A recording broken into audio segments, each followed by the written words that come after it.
আসসালামু আলাইকুম। মেহেরপুর জেলা গাংনী থানা হাড়ভাঙ্গা মাদ্রাসা বাগানপাড়া সুজন। পিতার নাম আরাজুল্লাহ, মাতার নাম ফিরোজা খাতুন। ওই ফিরোজার জন্য আমার সংসারটা ভাঙ্গা।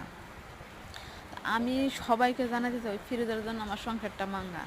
তো এই কানা যে মানুষে গুড়ার থেকে উপরাইতে হয় একটা জিনিস, তার মায়ে এরকম আমার মারলো, কথায় কথায় ঘরে তালা দেয়, কথায় কথায় গায়ে হাত তুলে। তুই একটা কথা বলতে পারিস না, তুই একটা কথা বলতে পারিস না। আর তুই আমার ছেলে হয়েছে, এখন তুই আমার সাথে এরকম একটা করস, আমি তোর ছেড়ে দিব। ওয়ারেন্টি হয়েছে, গাংনী থানার লোক ধরতেছে না। গাংনী থানার পুলিশ ধরতেছে না কেন বুঝতেছি না আমি। ও তো রাত বাড়িতেই থাকে, ও রাত্রি যাপন প্রত্যেকটা রাত্রি যাপন বাড়িতেই থাকে। নতুন করে বিয়ে করছে কাজীপুর, ওইখান তো থাকে না, আর বাড়িতেই থাকে। ওইও চাই যে আমাকে পুলিশে ধরুকো, ওইও চাই যে আমাকে পুলিশে ধরুকো, সেজন্য বাড়িতেই থাকে।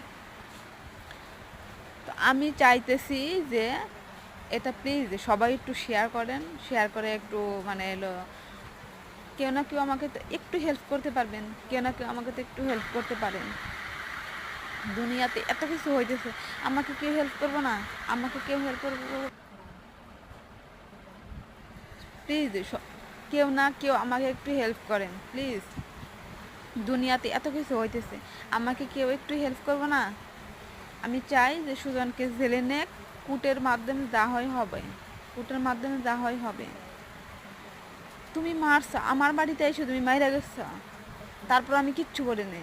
আর তুমি এখন কিনা আমার সাথে, আমার ছেলে হয়েছে, এখন কিনা আমার ছেলের সাথে,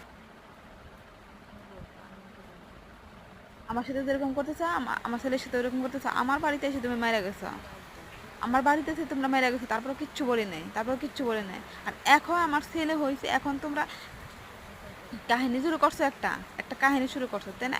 হ্যাঁ, আমি চাই যে গাংনী থানার মানুষ ওরে যত তাড়াতাড়ি সম্ভব ওরে দরুকো, ওরে দরুকো।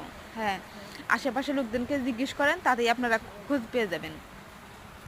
বাড়িতে জিজ্ঞেস করলে ভাই কাজ হবে না, ঠিক আছে? বাড়িতে জিজ্ঞেস করলে ওরা শুয়ে থাকলে কেউ বলবো আপনারা যে ঘরে শুয়ে রয়েছে, দেখেন তো। হ্যাঁ, আশেপাশে মানুষের কাছে জিজ্ঞেস করতে হবে, এই তদন্তের মতো, তদন্তের মতো তদন্ত যেরকম করেন ঠিক ওই রকমটা।